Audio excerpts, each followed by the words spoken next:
Langkah-langkah itu terdengar pelan, tapi pasti. Satu pendaki tersisa berdiri di tengah kabut. Ia terdiam, tubuhnya gemetar. 3 temannya yang hilang, bukan tersesat, tapi seperti diseret keluar dari dunia ini. Di sekelilingnya, suara bisikan mulai muncul, bukan dari satu arah, tapi dari semua arah. Dan saat ia mencoba mundur, ia baru sadar langkah ke-17 sudah terlewati, dan makhluk yang mengikuti mereka sejak awal pendakian kini berdiri di belakangnya.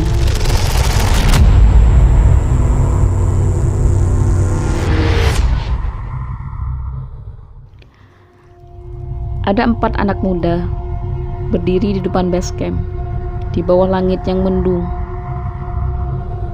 Mereka tertawa, bercanda, seolah gunung itu hanya tempat wisata biasa. Padahal hutan di belakang mereka sudah diam sejak pagi, seperti sedang mengamati, seperti menunggu. Mereka datang bukan cuma untuk mendaki, tapi untuk membuktikan sesuatu. Mereka ingin merekam jalur tua yang katanya angker. Katanya pernah ada pendaki hilang 7 tahun yang lalu, dan jasadnya tak pernah ditemukan. Tapi cerita semacam itu sudah terlalu sering mereka dengar, dan terlalu mudah untuk tidak dipercaya.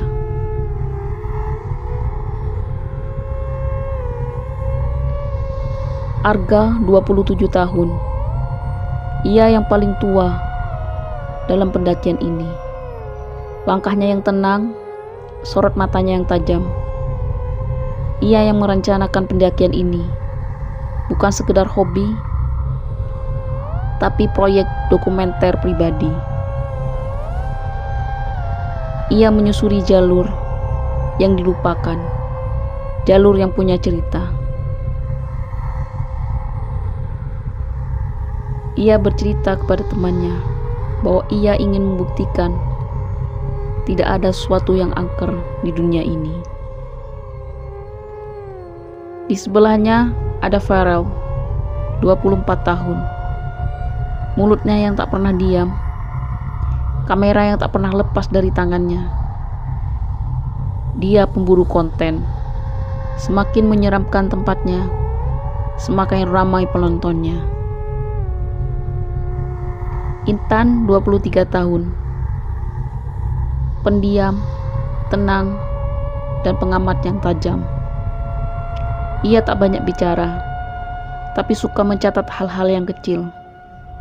Ia merekam bukan hanya dengan kamera, tapi dengan tatapan.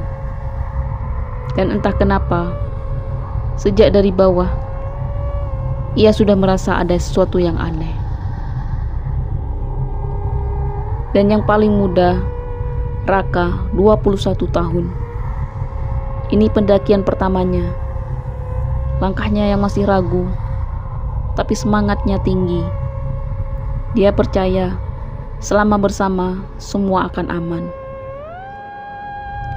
Saat mereka mencatat nama di pos, seorang penjaga tua menatap mereka lama, lalu berkata pelan, "Kalau kabut turun, jangan pernah hitung langkah. Biarkan kaki kalian jalan sendiri. Jangan lawan arah angin. Jangan panggil nama yang hilang." Tapi nasihat itu hanya masuk telinga kanan dan keluar telinga kiri, lalu hilang di balik tawa.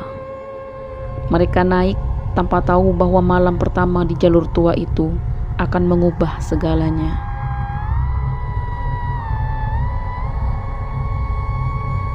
Langkah-langkah pertama di jalur tua itu terasa biasa saja. Tanah masih kering, daun-daun gugur jadi karpet lembut di bawah kaki. Mereka saling menggodai, saling lomba siapa paling kuat jalan tanjakan. Tapi tak butuh waktu lama sampai suasana berubah. Tak ada suara burung, tak ada hembusan angin. Hutan di jalur ini terlalu sunyi, seperti sesuatu sedang menahan nafas. Intan mulai memperlambat langkah. Ia merasa ada yang mengikuti, tapi setiap kali menoleh, tak ada siapa-siapa. Feral yang iseng merekam ke arah belakang. Siapa tahu dapat penampakan, katanya sambil tertawa. Tapi di rekaman itu ada satu frame yang aneh. Bayangan yang seharusnya tak ada. Mereka mengabaikannya. Mereka pikir itu hanya efek cahaya. Sore mulai turun dan kabut perlahan naik dari dasar lembah. Lambat, diam, tapi pasti. Seperti sesuatu yang sedang merayap, mencium jejak langkah mereka. Arga berhenti. Ia memicingkan mata. Jalur ini berubah ya, gumamnya. Padahal dia yakin ia pernah lewat sini. Tapi pohonnya tak sama. Batu besar di tikungan itu hilang. Di kejauhan terdengar suara. Bukan suara binatang, bukan suara angin. Tapi seperti seseorang yang sedang menggumam. Lalu Raka mendekatkan telinganya ke semak. Dan ia mendengar satu kata. 7. Dia melonjak mundur, wajahnya pucat. Tapi yang lain hanya menertawakannya. Kata mereka, itu cuma rasa capek dan paranoid. Tapi hutan itu tidak sedang bercanda. Dan malam itu adalah malam pertama mereka menginap di jalur yang seharusnya tak lagi dilewati manusia. Tenda mereka berdiri di antara dua pohon tua yang bengkok, seperti sedang membungkuk, menatap mereka. Api unggun menyala kecil. Cahayanya gemetar tertiup angin malam yang dinginnya menusuk sampai tulang. Feral yang sibuk mengatur kamera untuk naik mode. Intan duduk diam memeluk lutut. Arga menulis catatan di buku kecilnya. Raka memandangi kegelapan, seperti ada yang menarik tatapannya ke dalam hutan. Malam itu sunyi, terlalu sunyi. Lalu tiba-tiba ada suara seperti langkah kaki mengitari tenda mereka.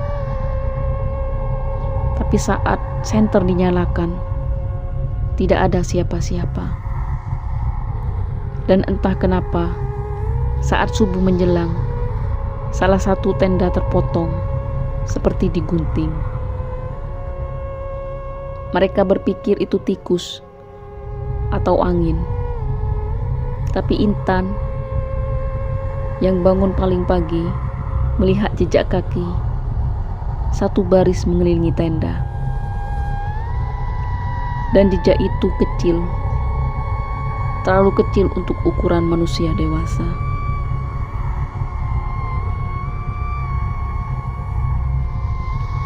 Hari kedua, jalurnya makin terjal, tapi semangat mereka belum padam. Mereka terus naik, diselingi canda, meski tubuh mereka mulai letih. Tapi saat siang bergeser ke sore, kabut mulai turun lagi. Lebih tebal dari kemarin, lebih cepat, lebih dingin. Di tengah kabut itulah Arga memberi aba-aba. Hitung langkah sampai pos batu besar. biar tahu jaraknya. Mereka mulai menghitung. 1, 2, 3. Suaranya samar. Kabut membuat mereka terpisah dari pandangan. 4, 5, 6. Sampai tiba-tiba suara Intan menghilang. Dan Raka berhenti di langkah ke-17. Matanya membelalak. Ia seperti tak bisa bergerak. Di sekelilingnya kabut membentuk siluet seperti tubuh-tubuh berdiri diam menatap mereka. Intan tak merespon, tak ada jawaban, tak ada teriakan, hanya gema langkah mereka sendiri yang berbalik pada mereka. Arga panik. Feral mulai merekam meski tangannya gemetar, dan Raka hanya bisa duduk di tanah berkeringat dingin. Mereka menyusuri kabut, memanggil namanya berkali-kali, tapi yang menjawab adalah suara perempuan. Menyebut nama Intan dengan nada seperti menirukan, bukan memanggil. Malam itu mereka hanya bertiga di dalam tenda. Dan jam 3 pagi, tenda bergetar seperti ada yang berjalan mengelilingi. Tapi kali ini ada suara nafas dari luar, panjang, berat, dan dekat. Esok harinya, Feral memeriksa rekaman drone hari pertama. Dan di tengah rekaman hutan, ada sesuatu yang bergerak. Sesuatu berwarna putih pucat, berdiri diam di ujung jalur, menatap ke arah kamera. Wujud itu bukan manusia. Feral tak berani bilang ke yang lain. Ia simpan sendiri. Malam itu, ia mimpi buruk. Intan memanggil dari balik kabut, tapi wajahnya hitam, matanya kosong. Hari keempat, jalur berubah drastis. Mereka merasa berjalan memutar.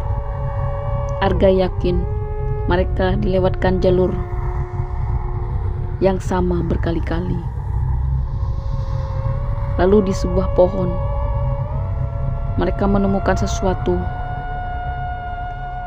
Syal Intan yang diikat rapi. Padahal itu syal yang ia pakai saat hilang.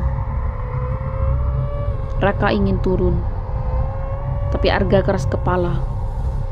Dan malam itu, Raka mendengar suara langkah dari dalam tenda. Suara itu tidak datang dari luar,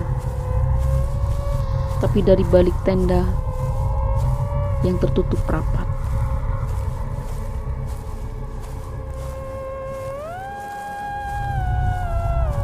Malam kelima, angin berhenti. Hutan jadi terlalu sunyi. Sunyi yang bukan tenang, tapi sunyi yang menekan dada. Api unggun kecil, di tengah mereka tinggal percikan merah. Wajah-wajah mereka termakan bayangan. Raka tak tidur. Ia duduk di luar tenda sambil merokok. Tangannya gemetar menahan dingin dan rasa tak enak yang tak ia jelaskan. Feral tertidur lebih dulu, masih memeluk kameranya. Arga duduk bersandar di pohon, mencatat entah apa di bukunya.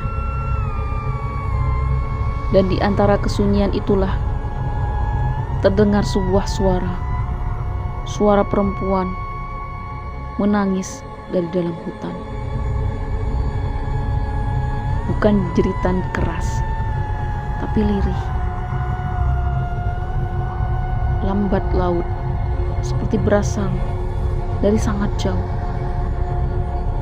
tapi jelas menyayat. Raka berdiri, lalu bertanya kepada Arga, "Kamu mendengar, Kak?" Arga membuka mata, mendongak perlahan. Tiba-tiba suara itu berubah jadi teriakan panjang, seperti tenggorokan yang sobek karena berteriak terlalu lama. Membuat Raka dan Arga langsung berdiri. Dan anehnya, suara itu tidak berhenti. 1 menit, 2 menit, teriakan itu tetap ada. Tak melemah, tak terputus, tak masuk akal. "Itu bukan manusia," bisik Arga. Lalu dari balik gelap ada suatu langkah. Suaranya berat, basah, seperti kaki menyeret lumpur. Raka mengangkat senter, tangannya gemetar. Dan dari kejauhan, dari celah-celah pohon, ada sesuatu yang berdiri, tinggi, diam, tak bergerak. Kecuali kepalanya yang perlahan miring ke kiri dan menatap mereka. Raka menjatuhkan senternya ke tanah. Dan saat cahaya menyebar ke tanah, mereka melihat jejak kaki.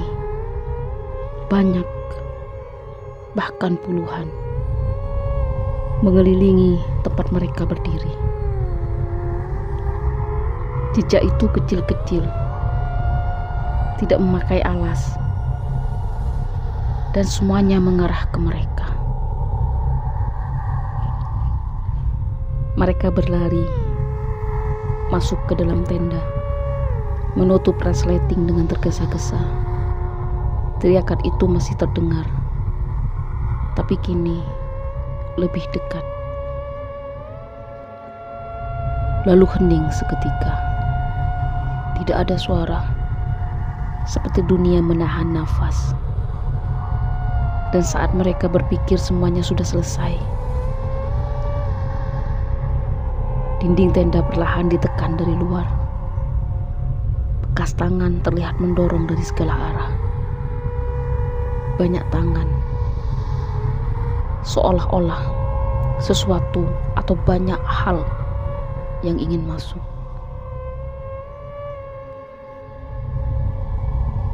Dan ketika pagi datang, tapi sinarnya tidak menghangatkan apa-apa. Langit berwarna abu-abu pekat, seolah-olah matahari enggan menyentuh tempat itu. Raka membuka matanya perlahan. Tubuhnya masih kaku karena semalaman tak bisa tidur. Begitu resleting tenda dibuka, angin pagi menyusup dingin tajam. Dan saat itu, ia menyadari Farel tidak ada. Tenda sebelah kosong. Sleeping bagnya tergulung rapi. Jaketnya tertinggal. Kameranya hilang. "Arga!" seru Raka. Tak butuh waktu lama untuk panik menyebar. Mereka menyisiri sekitar tenda, memanggil, berteriak. Tidak ada jejak, tidak ada suara, tidak ada tanda-tanda orang baru saja pergi pagi-pagi. Hanya hutan yang terlalu hening, terlalu rapi, seolah ingin menyembunyikan sesuatu. Arga memeriksa peta. Lagi-lagi puncak terlihat dekat. Tapi rasanya mereka terus berputar. Raka memeriksa tanah. Tidak ada bekas langkah. Bahkan lumpur pun tak memperlihatkan siapapun keluar malam itu. Tiba-tiba suara kamera terdengar. Raka dan Arga saling pandang. Lo denger itu? Sekali lagi, lebih dekat, seperti suara kamera mengambil gambar otomatis.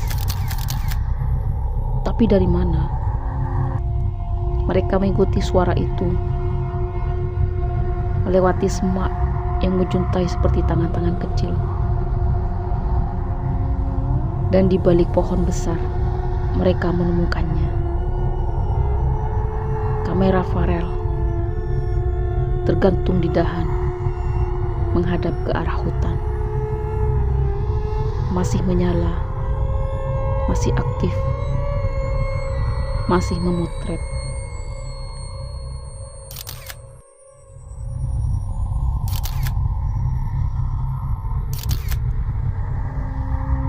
Arga mengangkat kamera itu, melihat hasil fotonya. Wajahnya langsung pucat, darahnya seperti berhenti. Raka mendekat.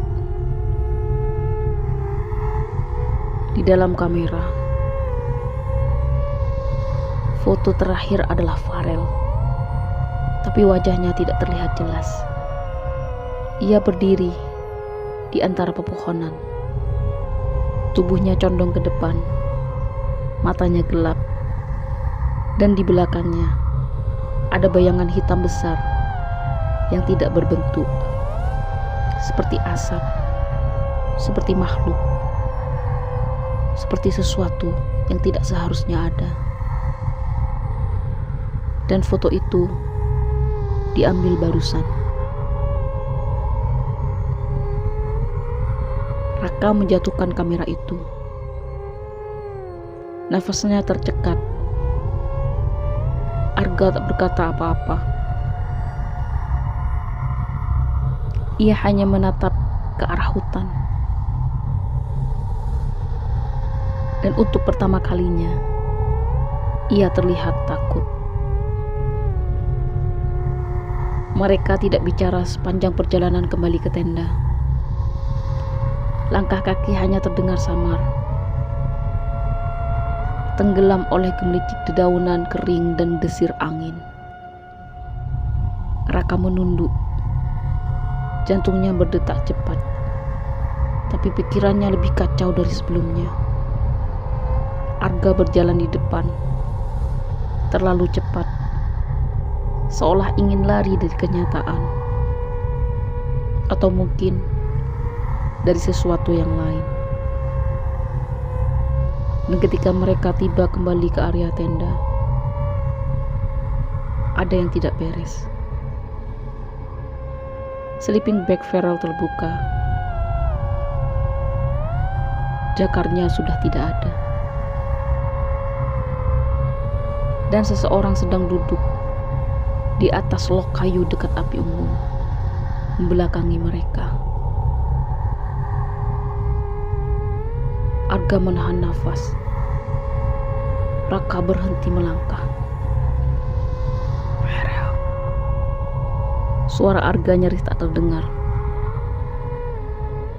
Sosok itu tidak menoleh. Ia hanya duduk, tangan di lutut, kepala tertunduk, seperti sedang berpikir atau seperti sedang menunggu. Mereka perlahan mendekat. Tak satu pun dari mereka yang berani langsung menyentuh. "Bro, lu kemana aja?" tanya Raka, dengan suara yang lebih seperti doa.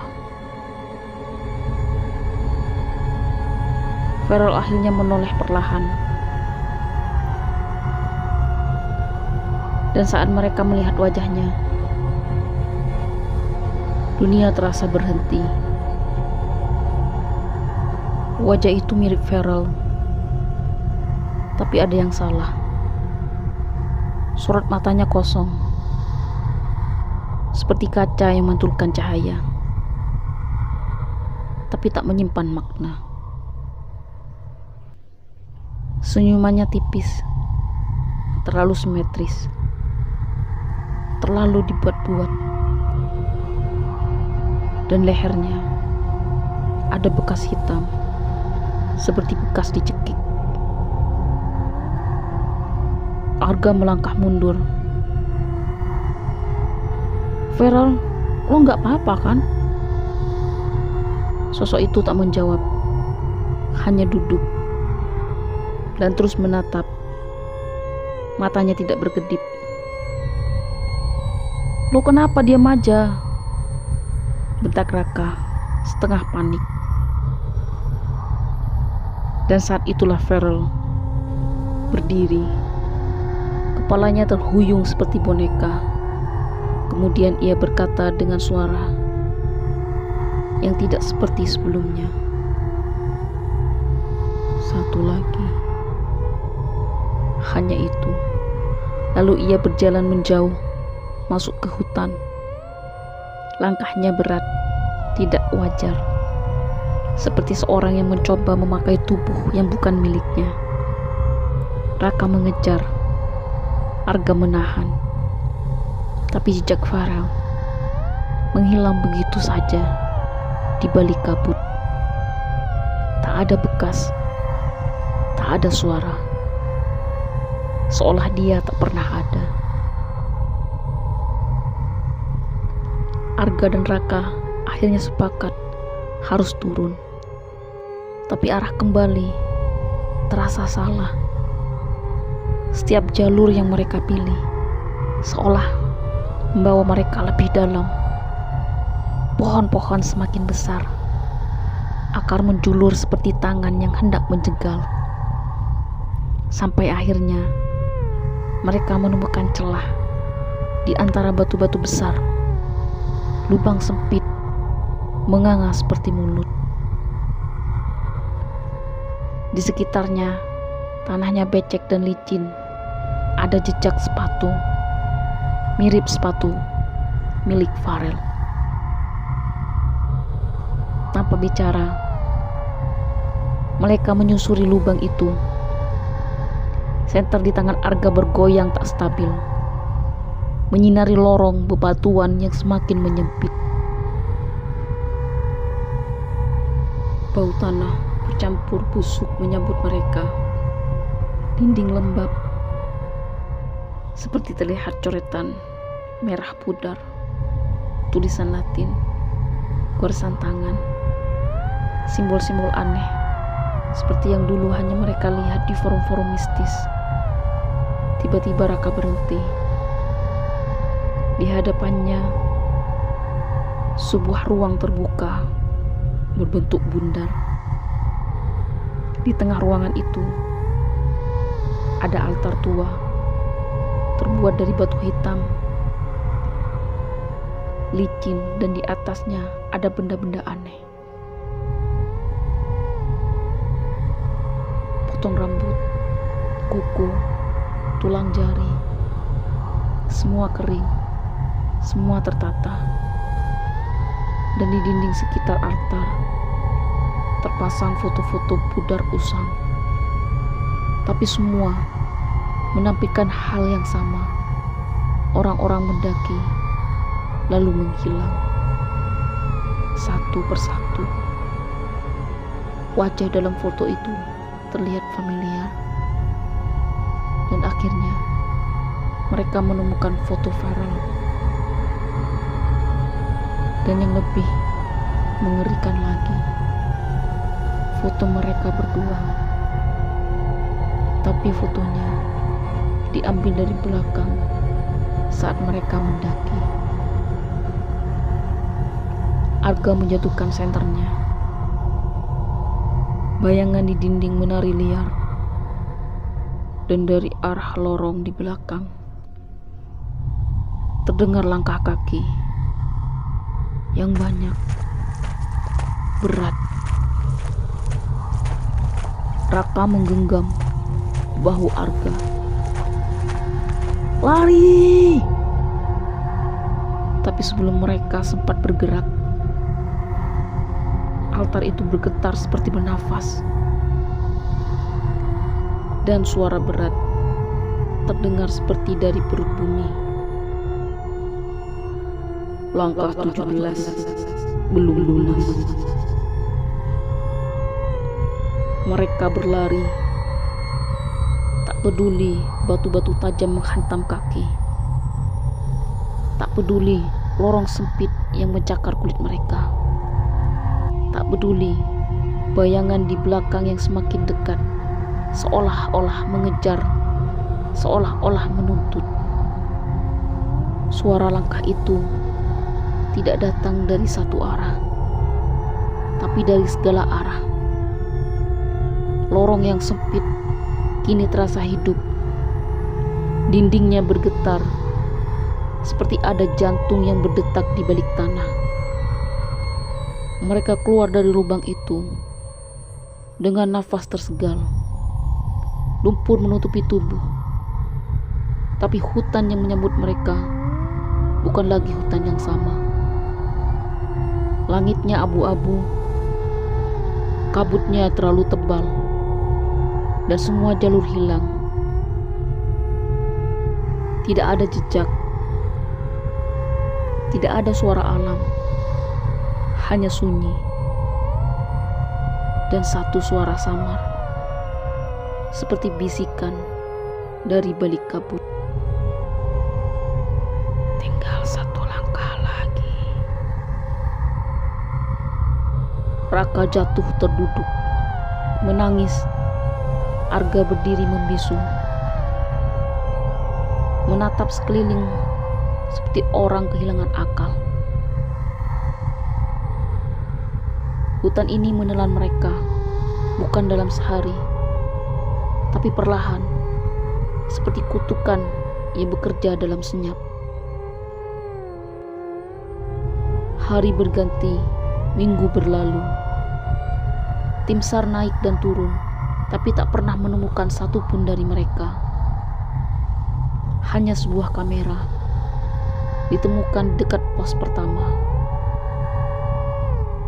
Rekaman terakhir. Kabur. Penuh noise, tapi ada satu detik yang terekam jelas. Siluet seseorang berdiri di altar, memakai jaket Farrell sambil tersenyum. Dan di balik rekaman itu terdengar suara pelan, seperti bisikan yang menyusup ke telinga. Langkahmu tinggal satu lagi. Pendakian yang dimulai dengan tawa berakhir tanpa jejak. Tak semua gunung menyambut dengan ramah. Ada yang hanya membuka jalannya untuk tidak pernah membiarkanmu pulang. Langkah ke-17 bukan hanya angka. Ia adalah batas tipis antara dunia kita dan sesuatu yang tak pernah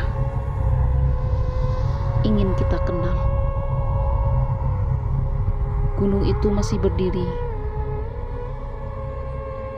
masih bisa didaki. Tapi, apakah kamu yakin akan menghitung langkahmu?